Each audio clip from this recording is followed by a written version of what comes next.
हाँ हाँ, सीधा पैर रखो पहले बहू। माँ, आपकी बहू के दोनों पैर सीधे हैं। इंसान से शादी करी मैंने, चुड़ैल से नहीं। हाँ हाँ, हो गया मजाक। मेरा मतलब था ये वाला पैर पहले रखना। अरे तो मम्मी से दाया पैर कहते हैं ना, या फिर राइट लेग कह लो, और वो वाला बाया यानी लेफ्ट होता है। उल्टा तो कोई पैर होता ही नहीं जो सीधा कह रही हो। अच्छा तो तू यहाँ बैठकर ज्ञान बांट ले, मैं बहू को वापस भेज देती हूँ। जाओ बहू। अरे नहीं नहीं नहीं माता, माफ कर दो, मैं मजाक कर रहा था। आ गया लाइन पर। सब लोग हंसने लगे। नई नवेली बहू बनकर आई राधा भी अपनी हंसी रोक न पाई और हंसते हुए घर के अंदर आई। वो बहुत खुश थी कि वो इतने खुश मिजाज लोगों के बीच में आई है। पर अगले दिन, क्या कर रही हो बहू? नाश्ता बना रही हूँ मम्मी जी। मुझसे बिना पूछे? मतलब? मम्मी, मैं वो कंडीशनर लगा लूं आज? नहीं आज नहीं, कल ही लगाया था ना, 1-2 दिन बाद लगाना अब। मनोज चुपचाप चला गया। राधा हैरान रह गई, पर उसके समझ में आ जाता है कि इस घर में असली सत्ता सिर्फ और सिर्फ उसकी सास शर्मिला की है। आज पनीर बना लेना, और गाय के दूध का नहीं, भैंस के दूध का। सिर्फ हफ्ते में 1 बार बनता है पनीर हमारे घर में। ठीक है। ओह, तो घर की असली बॉस मम्मी जी है। It was unexpected. कुछ दिन बीत गए। राधा भी धीरे धीरे इस नए माहौल को समझने की कोशिश कर रही थी। लेकिन एक शाम मनोज ऑफिस से लौटते हुए हाथ में एक लिफाफा लिए अंदर आया। राधा ने सोचा, लगता है इनकी सैलरी आ गई है। आज हम दोनों बैठेंगे, पहले महीने का पहला बजट बनाएंगे, प्लानिंग करेंगे। शायद बाहर कुछ अच्छा खाने जाए, मजा आएगा। लेकिन उसका ये ख्याल कुछ सेकंड भी पूरा ना हो पाया। शर्मिला दन दनाती हुई अंदर आई और बोली, आ गए बाबू साहब, लाओ सैलरी आई। हाँ माँ। मनोज कुछ भी कहे बिना लिफाफा उनके हाथ में थमा देता है। न राधा की तरफ देखा, न एक मुस्कान, जैसे वो इस सब का हिस्सा थी ही नहीं। राधा की आंखों में हल्की सी चमक बुझकर धुआं बन गई। बस बस, ठीक है, ध्यान से चलाना होगा। फालतू खर्चा इन दिनों बहुत है, ये मैं ही देख सकती हूँ। ये सब मम्मी जी पूरा, पर मेरे पति की सैलरी पर मेरा हक होना चाहिए ना। उसने हमेशा सुना था कि शादी के बाद पति पत्नी मिलकर खर्च संभालते हैं, पर यहाँ तो हिसाब ही उल्टा हो गया। नई बहू हूँ, कुछ भी कहूंगी तो कलेश तैयार हो जाएगा। रात में इनसे ही बात करूंगी। रात हुई, कमरे में अंधेरा था, बस एक पीली सी ट्यूबलाइट कोने में टिमटिमा रही थी। राधा मन में बहुत कुछ दबाए बैठी थी और आखिर बोल ही पड़ी, मनोज, एक बात पूछूं? पूछो। सैलरी ऐसे पूरा लिफाफा दे देते हो मम्मी जी को, हम मिलकर प्लान क्यों नहीं करते?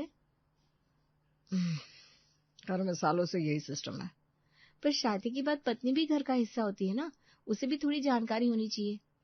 ये छोटी बात है, इसे बड़ी मत बनाओ। पैसा वहीं जाएगा जहां हमेशा जाता है। पर देखो, परवर छोड़ो और सो जाओ। राधा के चेहरे पर जैसे किसी ने एकदम दरवाजा बंद कर दिया हो। बात वहीं खत्म हो गई, पर उसके मन में सवाल दर्ज हो गया, क्या हर महीने यही चलेगा? अगली सुबह राधा किचन में थी कि अचानक सास की आवाज सुनाई दी, बहू जरा इधर आओ। जी मम्मी जी। अपनी सारी ज्वेलरी निकाल दो, मैं रख देती हूँ। जी, मेरी ज्वेलरी अभी? हाँ, तुम्हारी ज्वेलरी अभी। बहुएं अक्सर चीजें गलत जगह रख देती है, चोरी हो सकती है, खो सकता है। हैरी डोंट वरी, मैं खुद संभाल लूंगी। मैंने कह दिया ना, मैं ही रखूंगी, घर की परंपरा आई है। ज्यादा अंग्रेजी ना बताओ मुझे। राधा के हाथ हल्के कांपे। उसके सोने के सेट, चूड़ियां, पायल सब धीरे धीरे उसके हाथों से निकलकर शर्मिला की हथेली में चले गए। मानो उसकी पहचान, उसकी नई जिंदगी की पहली निशानी सब छीन ली गई हो। मम्मी जी, मैं इमोशनल होने की जरूरत नहीं है, संभाल रही हूँ, तुम बस घर के काम देखो। राधा चुपचाप लौट आई। उसके कानों में खुद की दिल की धड़कन गूंज रही थी। चलो कोई बात नहीं राधा, हाँ तो तुम्हारी, जब चाह न ले लेना। शादी के बाद एक बार भी मनोज और राधा कहीं बाहर नहीं गए थे। राधा ने सोचा, चलो आज पूछ लेती हूँ। उसने डरते डरते बात छेड़ी, मनोज आज बाहर खाना खाया? हम लोग कहीं गए ही नहीं है। हाँ क्यों नहीं, मैं भी सोच रहा था। राधा के चेहरे पर तुरंत मुस्कान खिल गई। देखकर लगा जैसे उसकी आंखों में फिर से रंग लौट आए हो। दोनों तैयार होकर आए। मम्मी, हम थोड़ी देर बाहर खाना खाने जा रहे हैं, थोड़ा पैसा दीजिए ना। बाहर खाना किस लिए? बस ऐसे। और घर का खाना, वो क्या दुश्मनों के लिए बनता है? नहीं मम्मी, पर ये फिजूल खर्चा है, मैं पैसे नहीं दूंगी। घर में जो बनाए वो खाओ, या फिर पहले बता देते, अब खाना वेस्ट होगा। राधा ने उम्मीद की कि शायद मनोज कुछ कहेगा, अपनी इच्छा जताएगा, लेकिन नहीं। रहने दो राधा, कपड़े बदल लो। पर मनोज, हम तो, मम्मी ने मना किया ना, बात खत्म। राधा को लगा जैसे उसकी छोटी सी खुशी किसी ने हाथ में आते ही कुचल दी हो। शाम को फिर वही पुराना सा माहौल, वही चाय, वही टीवी, लेकिन राधा उस दिन पहली बार पूरी तरह निराश हो गई थी। जब पति ऐसा मिला है तो किसी से क्या शिकायत करूं? हे भगवान, कुछ कर, वरना मैं घुट कर रह जाऊंगी। दिन बीत रहे थे और राधा को एक अजीब सा एहसास होने लगा था। ये घर कम, एक सिस्टम ज्यादा था। एक ऐसा सिस्टम जहां उसकी प्राइवेसी का कोई मतलब ही नहीं था। कदम दर कदम, सांस दर सांस, हर चीज की रिपोर्ट देनी पड़ती थी। बहू, ये पैसे कहाँ रखे थे सुबह? वो मैंने अलमारी में ऊपर वाली शेल्फ में रखे थे। ऊपर वाली? वो तो दाल रखने की जगह है। कौन पैसे दाल के पास रखता है? वो मैं। और ये कपड़े, ये यहाँ क्यों रखे हैं? ये जगह नहीं है इनकी। बताओ कौन सी अलमारी में होना चाहिए? राधा हर बार जवाब देती, लेकिन अब उसे साफ लगने लगा था कि ये पूछताछ नहीं है, निगरानी थी। एक ऐसी निगरानी जिसमें बहू की अपनी कोई सोच नहीं, सिर्फ ऑर्डर की चाबी से चलने वाला एक ऑटोमेटिक रोबोट बनकर रहना था। मम्मी जी तो दिन ब दिन हिटलर बनती जा रही हैं। और फिर एक दिन तो हादी हो गई। राधा ने अपनी कॉस्मेटिक पाउच गलती से किचन वाली दराज में रख दी। बस एक छोटी सी भूल, लेकिन उस भूल का परिणाम पूरे घर में तूफान की तरह घूम गया। बहू, तुम्हारा मेकअप कहाँ है? जी वही ढूंढ रही हूँ मैं। अरे बहू ने अपना मेकअप गायब कर दिया है, पता नहीं कहाँ रखा। क्या हुआ मम्मी? यही तो पूछ रही हूँ, पूछो बहू को। वो मैंने गलती से किचन की दराज में रख दिया था। क्या? किचन में मेकअप? वाह भाई वाह, क्या हुनर है बहू का। राधा, थोड़ी तो केयरफुल हो जाओ। राधा के गाल गर्म पड़ गए। असली चोट उसके मन पर लगी कि उसकी छोटी सी गलती को भी तमाशा बना दिया गया। धीरे धीरे ये सब उसके दिल पर भारी होने लगा। उसे लगने लगा कि वो खुद को खो रही है। वो बहू कम किसी काम वाली की तरह महसूस करने लगी थी। उस दिन दोपहर में वो हद से ज्यादा परेशान थी, आंखें छलकने को तैयार थी। वो चुपचाप अपने कमरे में गई, दरवाजा बंद किया और फोन उठा लिया। मम्मा। क्या हुआ बेटा, आवाज क्यों कांप रही है? माँ, यहाँ मेरा कोई अधिकार नहीं, कोई भी नहीं। सासू माँ हर चीज में दखल देती है। अच्छे से बता बेटा, क्या हुआ? बहुत समस्या है क्या? मैं कुछ भी गलत कर दूं ना माँ, तो तुरंत डांट, तुरंत टोकना, जैसे मैं बहू नहीं कोई नौकरानी हूँ। अरे मेरे बच्चे, रो मत, साफ साफ बोल, क्या हुआ है? माँ, मैं सांस भी नहीं ले पा रही हूँ यार, सब कुछ कंट्रोल करती है वो, हर चीज, पैसे से लेकर मेरी चूड़ी तक। राधा अब रो रही थी और उसका रोना सुनकर उसकी माँ सीमा को गुस्सा आ गया। सुनो, टेंशन मत लो, मैं कुछ करूंगी, और ऐसा करूंगी कि तुम्हारी सास को पता चले कि बहू कोई कमजोर खिलौना नहीं है। पहली बार राधा को उम्मीद की एक किरण दिखाई दी, एक छोटी सी रोशनी जो शायद उसे इस भारी अंधेरे से निकाल सके। सीमा फोन रखकर गहरी सोच में डूब गई और उसी समय उसके दिमाग में एक नाम चमक उठा, मनीषा। राधा की सास को सबक सिखाना पड़ेगा और ये काम मनीषा ही कर सकती है। सीमा ने तुरंत उसे बुलाया। कुछ ही मिनटों में मनीषा उसके सामने थी। हाँ बोलो सीमा दीदी, किस मिशन पर बुलाया है? मिशन बड़ा है, मेरी राधा की जिंदगी का मसला है। ओहो, ऐसा क्या हो गया? उसके ससुराल में उसकी सास उसको बहू नहीं बंदी बनाकर रखी है, हर चीज पर कंट्रोल। अरे ये काम तो मेरे बाएं हाथ का है, तुमने सही बंदा बुलाया है, मतलब सही बंदी। चल तू वहां जा और काम कर, और बस मेरी बेटी की सास को सबक सिखा दे।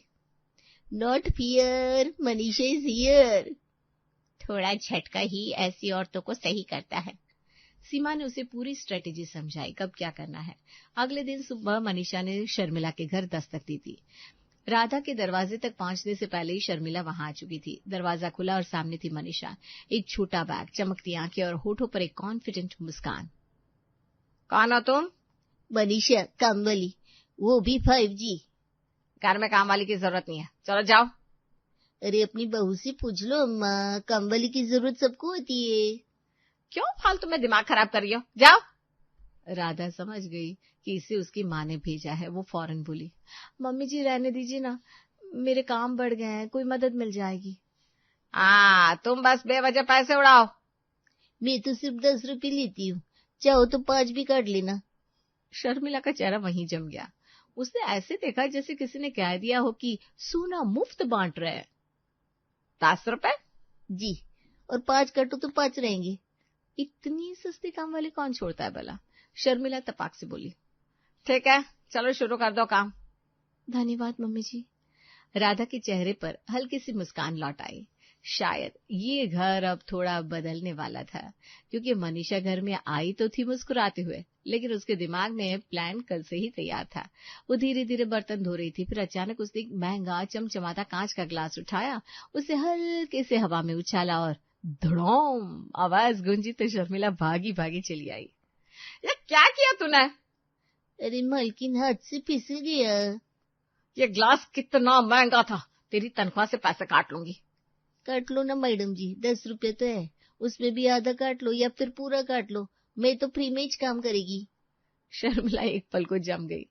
ग्लास की कीमत बनाम इस लड़की की बेहिसाब सादगी या बेशर्मी, वो खुद समझ नहीं पा रही थी कि किस पर गुस्सा करे। ओहो, ये तो बहुत महंगा था मम्मी। अब गलती इंसानों से ही होती है, आप लोग तो भगवान हो ना। इसके तो जाने दीजिए ना मम्मी जी, गलती हो जाती है। राधा शर्मिला को ले गई। पहला झटका असर कर चुका था। शर्मिला का चेहरा लाल और दिमाग अस्त व्यस्त हो चुका था। अगला प्लान था शर्मिला को भूखा तड़पाना। मनीषा ने कछुए की स्पीड अपनाई। सब्जी तो ऐसे काट रही थी जैसे लव लेटर लिख रही हो। अरे खाना बन गया क्या? बन रहा है मम्मी जी। बन रहा है? कब से? अरे मालकिन, दाल गिर गई थी, फिर मसाला खत्म था, फिर चाकू खो गया था, हो रहा है सब, चिंता मत करो। शर्मिला का पेट भूख से आवाज कर रहा था। वो बार बार पूछती, बार बार झुंझलाती, लेकिन मनीषा के चेहरे पर वही शरारती मुस्कान। राधा सब देख रही थी और एंजॉय कर रही थी। खाना 3 घंटे लेट बना, वो भी आधा जला आधा कच्चा। यह क्या है? खाना है, परफेक्शन है ना एकदम। मन तो हो रहा है उठाकर फेंक दो, लेकिन अब ये भी नहीं खाया तो भूख से मर जाऊंगी। शर्मिला ने बमुश्किल थोड़ा खाया, लेकिन रात उसकी नींद गायब हो गई। घर में पहली बार किसी ने उसकी ऑथोरिटी को ऐसे चुनौती दी थी।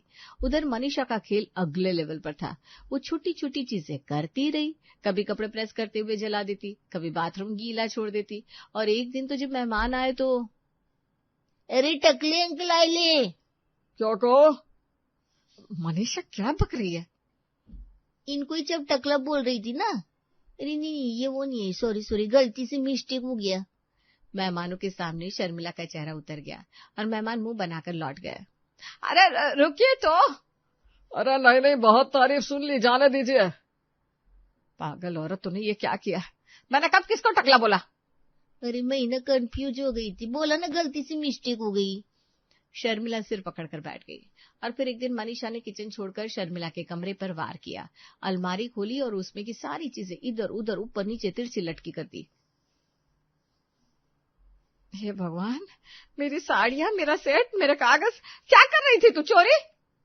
हाय, बड़ा कोई नूर है ना तुम्हारे पास जो चोरी करेगी। मैं सफाई कर रही थी। शर्मिला को लगा कि वो किसी तूफान में फंस गई है। कई बार वो गुस्से में सोचती, आज इसे निकाल ही दूंगी, लेकिन राधा रोक लेती। रहने दो ना मम्मी जी, मेरा काम आसान हो जाता है। हाँ भाई ठीक है। ये सुनकर शर्मिला रुक जाती और मनीषा अंदर ही अंदर हंस पड़ती। फिर वो दिन आया जिसने उसकी सब्र को चकनाचूर कर दिया। मनीषा ने शर्मिला की साड़ी पहन ली। बस, बात हो गया। क्या हुआ जी? आज के बाद तो इस घर में कदम नहीं रखेगी। उतार मेरी साड़ी। एक साड़ी पर इतना बवाल? मेरे को भी ऐसे घर में काम नहीं करने का। ये मेरी शादी की साड़ी है। ओफो, बुढ़िया को जवानी याद आ रही है। निकल यहाँ से। उसने बिना एक पल लगाए अपना बैग उठाया और बड़े ही स्टाइल से दरवाजे की तरफ बढ़ गई। राम राम। वो चली गई और उसके जाते ही घर में एक अजीब सी गहरी शांति उतर आई। शर्मिला को ऐसा लगा जैसे वो किसी भूकंप से बचकर आई हो। मनीषा घर से बाहर निकली। सूरज थोड़ा ढल रहा था, हवा हल्की थी, लेकिन उसके कदम तेज। वो बड़े आराम से मोबाइल निकालती है और एक नंबर मिलाती है। हेलो सीमा दीदी। हाँ मनीषा, बता कैसा रहा सब? पूरा तूफान खड़ा कर दिया है। आपकी सासू मतलब राधा की मम्मी जी एकदम हिल गई है। अच्छा अच्छा, सबक मिला ना उसे? बहुत तंग कर रही थी मेरी बेटी को। सीमा के चेहरे पर संतोष था। उसे लगा उसने अपनी बेटी की लड़ाई जीत ली है, लेकिन तभी मनीषा बोली, दीदी पर असली बात ना कुछ और ही है। क्या? सास की गलती अपनी जगह है, लेकिन सिर्फ वही गलत नहीं है। क्या मतलब? राधा और मनोज दोनों की भी गलतियां हैं। सीमा ये सुनकर हैरान रह गई। मेरी बेटी और गलती? हाँ दीदी, सच्चाई सुनने की हिम्मत रखती हो तो बताएगी। अरे बताओ, मैं सुनने को तैयार हूं। मनोज, जो दिखने में बड़ा समझदार लगता है, वो एक नंबर की फिजूल खर्ची करता है। घर में बढ़िया सा खाना बनाता था, फिर भी वो बाहर से ऑर्डर करता रहता था। मनोज, घर में गरम पराठे पड़े हैं, बाहर से क्यों मंगाया? मम्मी आज मन नहीं है, बाहर का खा लेता हूँ। अरे क्या मंगवाया? आलू के पराठे। तो पागल है क्या? पराठे रखे और पराठे मंगवा लिया। वो ऐसा ही था। कभी अचानक महंगा मोबाइल खरीद लेता, कभी बेकार चीजें ऑनलाइन उठा लाता। दोस्तों के साथ पैसा उड़ाना उसका शौक था। बेटा खर्चा संभालो, ये आदत ठीक नहीं है। अरे मम्मी, मैं कमा रहा हूँ ना, मैं देख लूंगा। लेकिन वो नहीं देख पाया। महीने के आखिर में खर्च हाथ से निकलने लगा। बजट डगमगाने लगा। बिजली का बिल, किराना, मेहमान, सब गड़बड़ा कर रह गया। इसीलिए ये पैसे नहीं देती इस पगले को, सही तो है। ये कंट्रोल नहीं था, घर बचाने की कोशिश थी। सीमा कुछ नहीं बोल पाई। फिर मनीषा दूसरी बात सामने रखती है। अरे राधा, फिर से अपनी चूड़ियां फ्रिज में रखाई? ओ मम्मी जी, भूल गई। दिन बीते पर आदत नहीं बदली। वो हमेशा चीजें रखकर भूल जाती थी।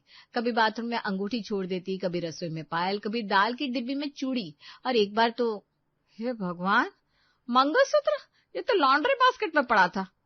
वो पता नहीं कैसे। तो इतनी भुलक्कड़ क्यों है? कोई चीज खो गई तो, कोई ले गया तो? मैं संभाल लूंगी। नहीं, इसलिए मैंने अपने गहने अपने पास रखे हैं। कम से कम मंगलसूत्र तो संभाल लो। राधा को लगा ये निगरानी है, लेकिन असल में ये शर्मिला की जिम्मेदारी थी, बड़प्पन था। अब सारा सच सामने था। फोन पर सीमा का चेहरा उतर चुका था। तो आखिर ये सारा मामला था। राधा ने आधी बात बताई या शायद खुद ही समझी नहीं। हाँ दीदी, आपकी बेटी की सास का तरीका गलत था, पर नीयत गलत नहीं है। और मेरी राधा मासूम है, पर भुलक्कड़े है, और मनोज को खर्चे समझाने चाहिए थे ना। रिश्ते बाहर से कुछ दिखते हैं, अंदर कुछ और ही होते हैं। तो अब मेरे को क्या करने गए? मनीषा, अब तू वापस वहां मत जाना। जी साहब, बोलो दीदी, आपका हुक्म सिर आंखों पर। अब मैं अपनी बेटी को खुद समझाऊंगी, धीरे से, प्यार से। ठीक है, अब मैं चलती है अपने अगले मिशन पे। Thank you, bye bye. Bye bye नहीं, राम राम। हाँ, राम राम। सीमा ने धीरे से फोन रखा। उसके चेहरे पर एक अजीब सी सच्चाई उतर आई थी। उसे महसूस हुआ कि इस रिश्ते को समझना हमेशा आसान नहीं होता। हर कहानी के दो पहलू होते हैं और हर सच के पीछे एक और सच।